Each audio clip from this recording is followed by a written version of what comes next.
Donc le bilan de cette semaine, c'est un petit peu, je dois continuer à travailler un petit peu pour oser mon côté créatif, oser me pencher un peu sur moi-même pour, je dirais, pas traiter mes émotions, prendre en compte que mes émotions sont parfois envahissantes et m'empêchent d'avancer.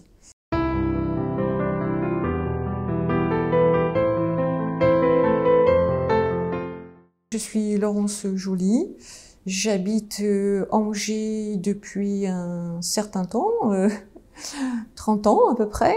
Je suis originaire de Montreuil-Bellay, une petite ville charmante, touristique. Et je suis mariée depuis une trentaine d'années aussi. J'ai 4 grands-enfants. Je suis enseignante, j'enseigne l'espagnol à des apprentis qui sont pas toujours très motivés pour ça, mais on a en général une bonne relation parce qu'ils ont des chemins de vie aussi assez divers et variés, pas toujours évident pour eux. Je viens de terminer avec Eric un jeûne de, alors normalement 7 jours, mais bon, il s'est un petit peu interrompu mon jeûne pour raison d'une hypoglycémie, mais que Eric a très bien su gérer. Moi j'étais un petit peu en stress, mais bon, avec un peu de miel ça repart. Et effectivement, c'est reparti, c'était un peu miraculeux. Mais ouais, je suis donc venue avec Eric donc faire un jeûne pour ma polyarthrite rhumatoïde. Voilà, et voir un petit peu un essai, quoi, voir si est-ce que c'est le jeûne de longue durée qui me convient. J'ai tiré une carte comme quoi c'était pas le cas, donc j'y réfléchis. Et puis est-ce que c'est le jeûne alternatif? Bon, c'était une expérience et superbe expérience avec des gens bienveillants. Le groupe était sympathique et tout, c'était vraiment. Et puis j'ai découvert la libération, la méthode de libération des cuirasses. Et je crois que ça a été une grosse découverte pour moi, notamment pour quelqu'un qui est atteint de polyarthrite rhumatoïde, d'avoir peut-être enfin une solution, une voie vers la solution de cette maladie, étant donné que celle qui a créé cette méthode s'est guérie grâce à cette méthode, donc Marie-Lise Labonte.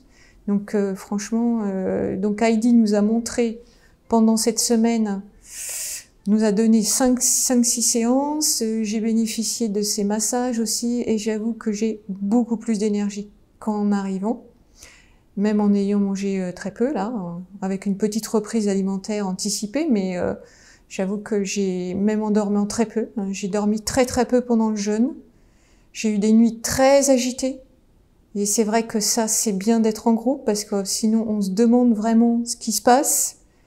Des nuits sans dormir, bon, je connais déjà parce que je suis un petit peu sujette aux insomnies, faut le dire. Mais c'est quand même, j'ai perdu le fil. C'est quand même bien d'être entouré pour ça, quoi. D'être rassuré ou simplement on se rassure les uns les autres en groupe. Puis le fait de faire un débriefing le matin, voilà, on sait comment ça s'est passé pour lui. Ah bah oui, comme ça, donc bon, ça rassure un peu.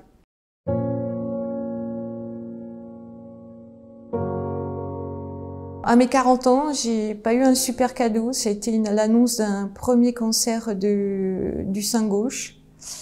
Et donc bon, c'était un petit cancer qui a été donc avec 2 opérations successives plus de la radiothérapie, on m'a dit bon, ça devrait passer. Mais le diagnostic a été long, donc ce qui m'a plongée dans une dépression, une première dépression. Et là, j'ai été sous médicaments, voilà. Et 5 ans après, ouais, en 2013, j'ai eu à nouveau une récidive. Donc là, le chirurgien m'a pas laissé le choix. Il m'a dit, on fait l'ablation. On fait l'ablation. J'ai dit bon, j'ai pris ça comme un coup de massue quand même parce que c'était, pour moi, garder mon sein, c'était important.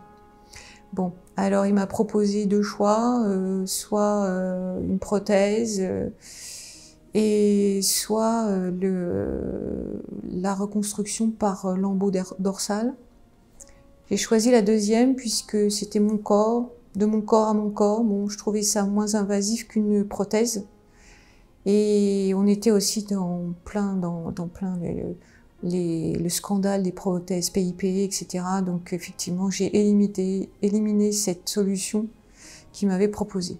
J'ai eu de la rééducation adaptée, tout ça. Ils prennent bien soin de l'après-cancer. En fait, j'étais à la maison du cancer à Angers, donc c'était bien sympa. Mais bon, il y a toujours ce corps que je dois me réapproprier et que je suis en train de me réapproprier.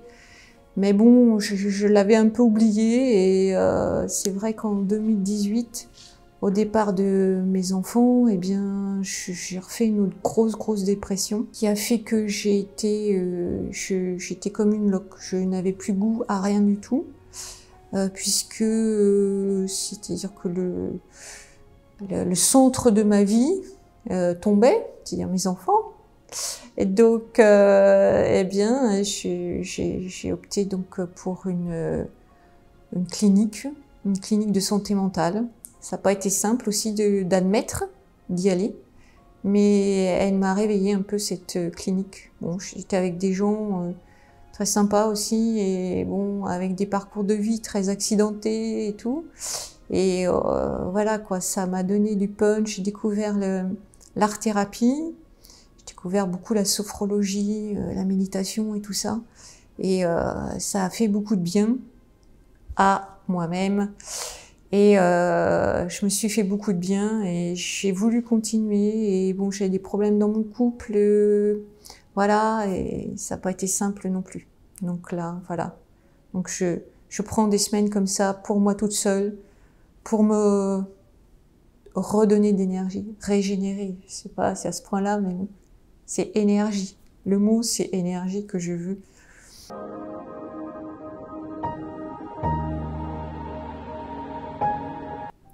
Ah, c'est un documentaire sur Arte. Il y a à peu près 5 ans. Il nous a bien indiqué qu'en Russie, en Allemagne, tout ça, le jeune, c'était vraiment... je remercie encore Arte de nous avoir informés. Et puis, mon mari dit, bah, c'est super. Il avait une tendinite à ce moment-là. Et il dit, bon, j'essaye tout de suite. Donc, il a essayé un premier jeûne. Je dis, bah, vas-y, toi, je verrai après.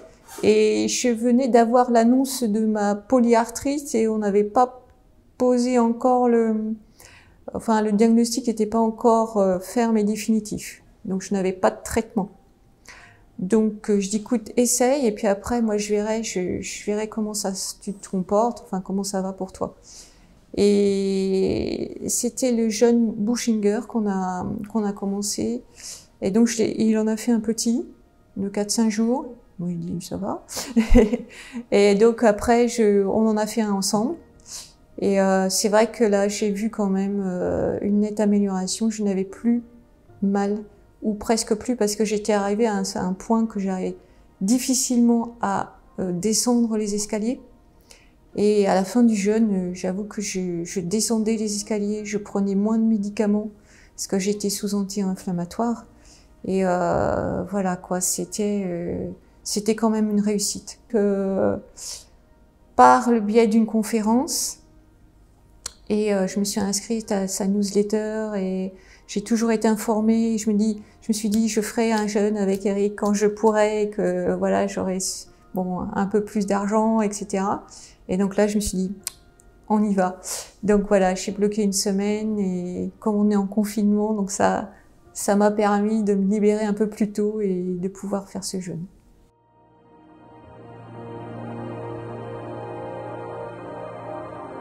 Je n'ai pas mal. J'ai juste eu mal de dos hier et un peu avant-hier. Et avec les massages d'Heidi, avec la séance qu'on a eue sur la libération des cuirasses, eh bien, tout s'est bien passé. Je vais continuer dans ce sens-là.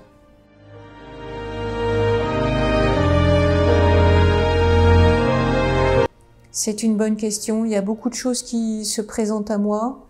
Donc, alors, continuer l'enseignement. Déjà, je suis à mi-temps. Je me suis mise à mi-temps cette année parce que le confinement, l'enseignement à distance, non. Ça, j'aime pas. Ce n'est pas du tout dans ce que j'aime.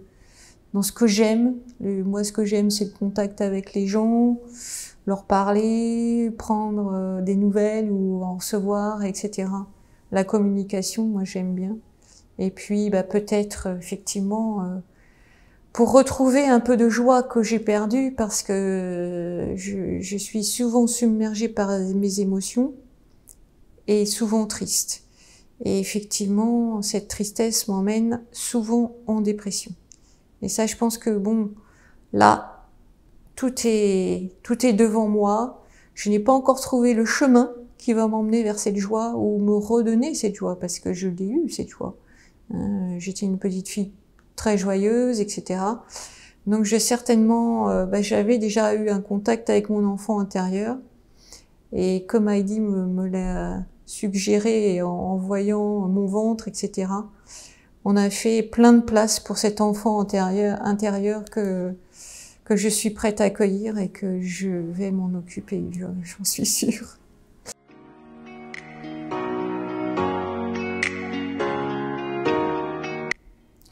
Beaucoup de choses.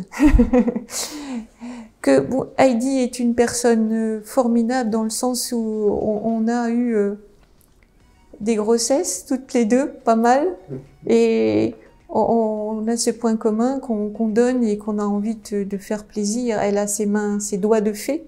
Hein, je lui ai dit, tu as trouvé ton élément dans ce métier et cet amour que tu nous donnes à travers ces massages et même à travers tes cours.